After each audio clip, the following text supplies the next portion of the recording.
Hola, ¿qué tal? ¿Cómo está? Yo soy Azucena Eunice Jiménez Corona.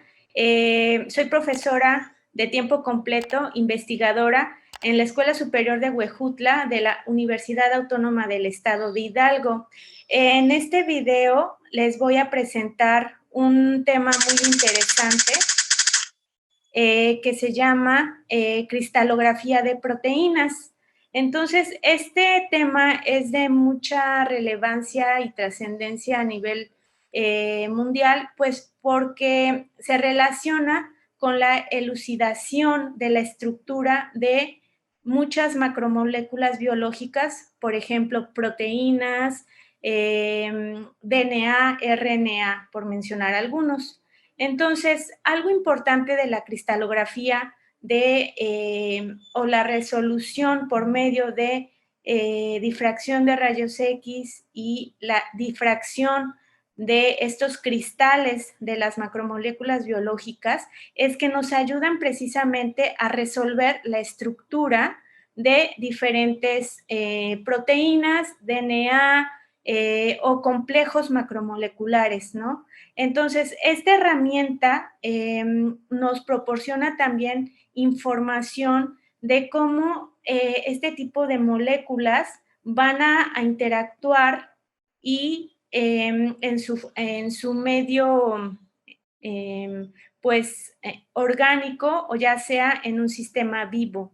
Entonces, es muy importante saber la estructura tridimensional de las proteínas y de diferentes macromoléculas biológicas.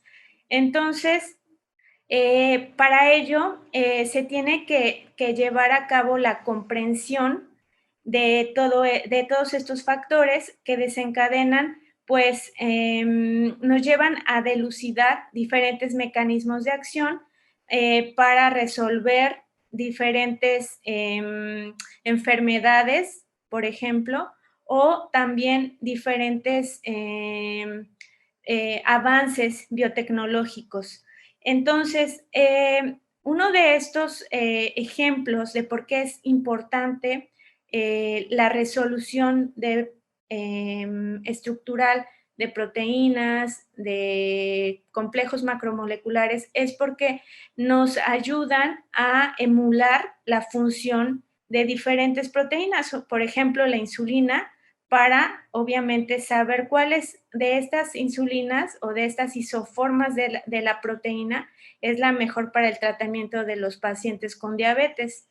Otra de los ejemplos es también el bloqueo de diferentes enzimas, como por ejemplo enzimas de algunos parásitos como el tripanosoma, que es el causante de la enfermedad de Chagas.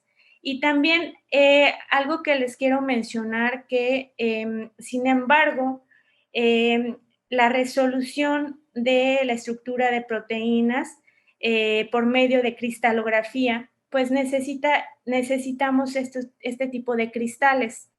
Pero el crecimiento de estos cristales es muy difícil, pues, obtenerlos, ya que es una técnica que en primera, pues necesita mucha, pues tiempo, necesita de diversa infraestructura en los laboratorios y, por ejemplo, también, pues que se necesita una alta pureza de la solución de proteína de la cual se quiere resolver la estructura. Entonces, esto es un poco de las limitantes, pero sin embargo, cuando se resuelve esta limitante o estas limitantes, la obtención de la estructura detallada de las proteínas nos lleva a grandes avances. Por ejemplo, un caso importante es la resolución de la estructura tridimensional de la spike del SARS-CoV, ¿no? Entonces, esta estructura obviamente se resolvió mediante difracción de rayos X. Entonces, por lo que les digo que esto es muy importante.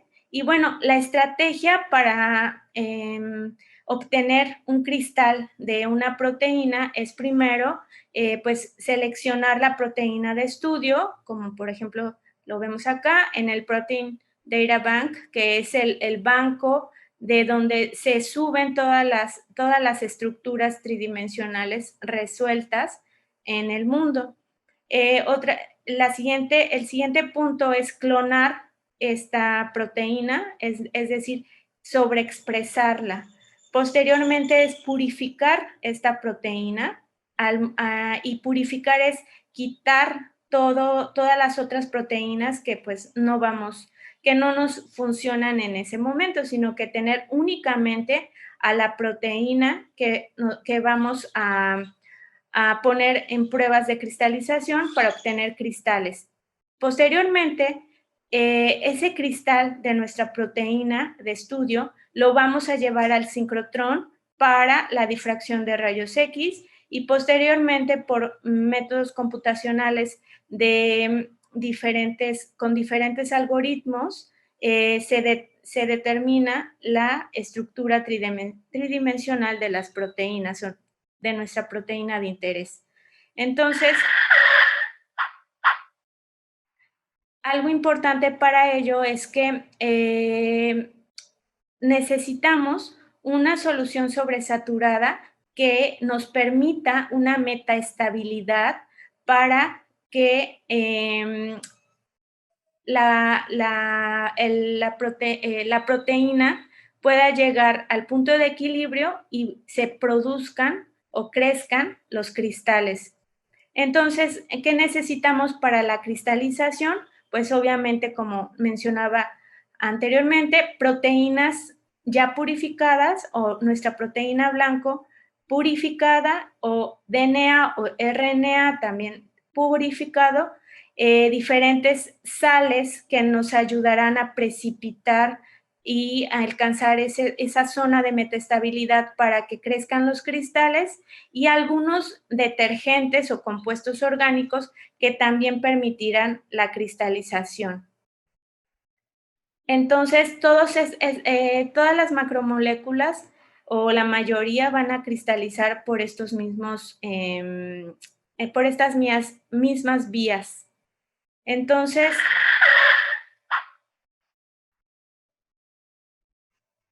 los factores que afectan la cristalización, como les decía, es la pureza, la temperatura y el pH. En cuanto a la pureza, sí es muy necesario que la proteína esté altamente purificada y que también tengamos una concentración alta de proteína, porque a concentraciones bajas es muy poco probable que los cristales crezcan u obtener cristales de nuestra proteína. La temperatura. La temperatura es un factor muy importante para llegar al punto de metaestabilidad, ya que cualquier factor que rompa este equilibrio, ya sea a muy baja temperatura o muy alta temperatura, puede ocasionar que pues hasta se desnaturalice nuestra proteína. Y el pH también es un factor importante que va a promover, obviamente, la cristalización y obviamente con ello llegar al punto de metaestabilidad. Entonces, la técnica más utilizada a nivel mundial es el método de la gota colgante o hanging drop. Entonces, por este medio, ¿qué es lo que se hace? Pues tenemos al fondo de nuestra cubeta o nuestro recipiente, que son pequeños recipientes máximo de 1,5 mililitros. Al fondo vamos a tener nuestra solución precipitante que va a estar compuesta por diferentes sales. Y entonces, ¿qué vamos a poner? Pues bueno, en un portaobjetos vamos a poner 0,5 microlitros o 1 microlitro de nuestra proteína purificada y un microlitro de esta solución precipitante. Entonces, se mezcla con mucho cuidado en la misma gota y ese portaobjetos se va a poner invertido sobre el- la cubeta donde vamos a poner todas las pruebas o el screening de nuestra proteína con diferentes detergentes, a diferentes concentraciones de proteína, diferentes concentraciones de sales. Lo importante es tener éxito y obtener cristales también en muy poco tiempo, porque algo que les quiero decir es que la obtención de cristales, pues de manera rápida pueden crecer de 3 a 7 días, es decir, una semana, o pueden llegar a crecer hasta en meses, ¿no? 3, 4, 5, hasta 6 meses. Sin embargo, es importante que si no obtenemos cristales en poco tiempo, es mejor que verifiquemos nuestro método y todas nuestras concentraciones para optimizar el crecimiento de los cristales de nuestra proteína de estudio. Entonces, ya que obtenemos los cristales, vamos a obtener diferentes tipos de cristales.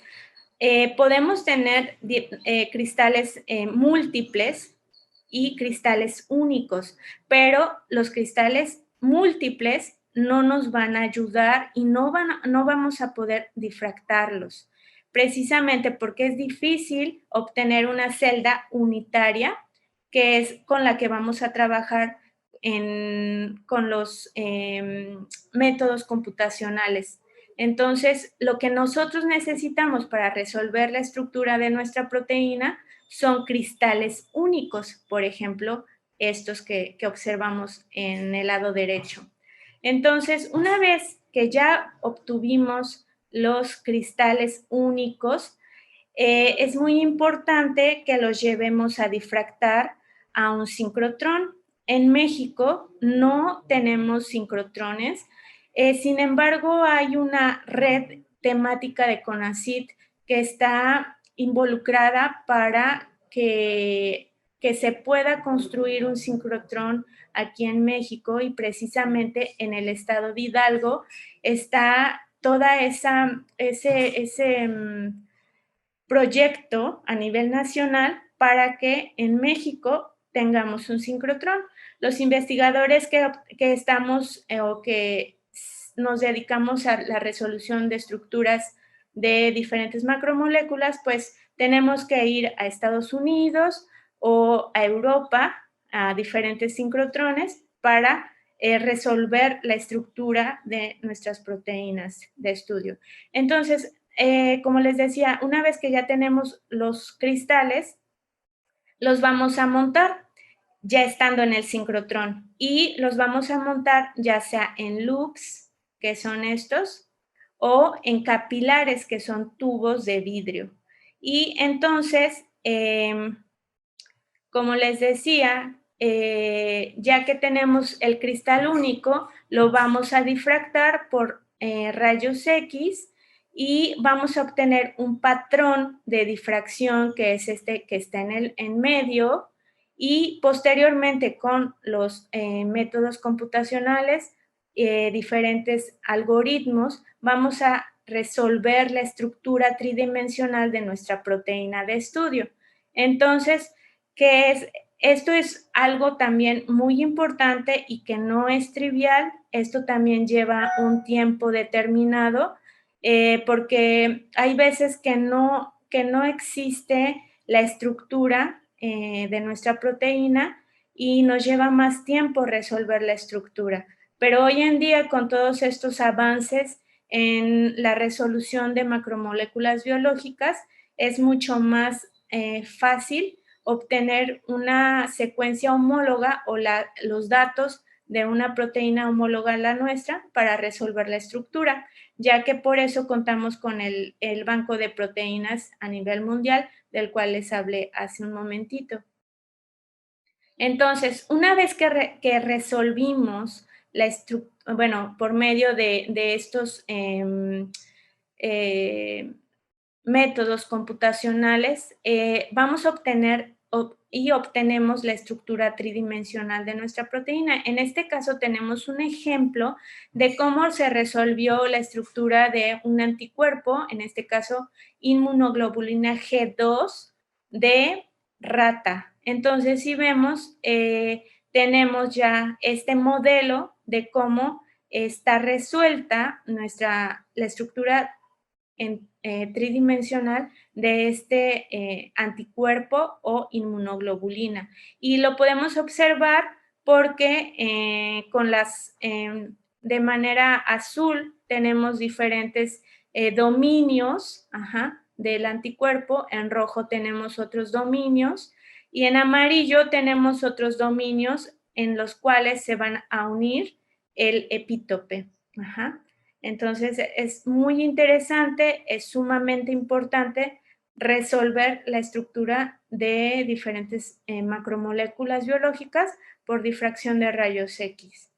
Entonces, como ya les había mencionado, existe la base de datos que es el Protein Data Bank, donde se van a subir, se van a almacenar todas las estructuras que han sido resueltas por difracción de rayos X por medio de cristalografía de muchas macromoléculas, de muchas proteínas. Y si vemos en nuestra pantalla, este crecimiento de la resolución de estas proteínas es exponencial, es decir, ha avanzado muchísimo este avance tecnológico a nivel mundial para la resolución de estas proteínas. Y bueno, solamente quiero agradecerles por consultar este material y les dejo la bibliografía, así como también algunas páginas web que son importantes por alguna pregunta, duda o lo que tengan para esto. Muchas gracias, me despido, soy Azucena Eunice Jiménez Corona, hasta la próxima. Este video es presentado por el Sistema Ciencia Garza Educativa de la Universidad Autónoma del Estado de Hidalgo.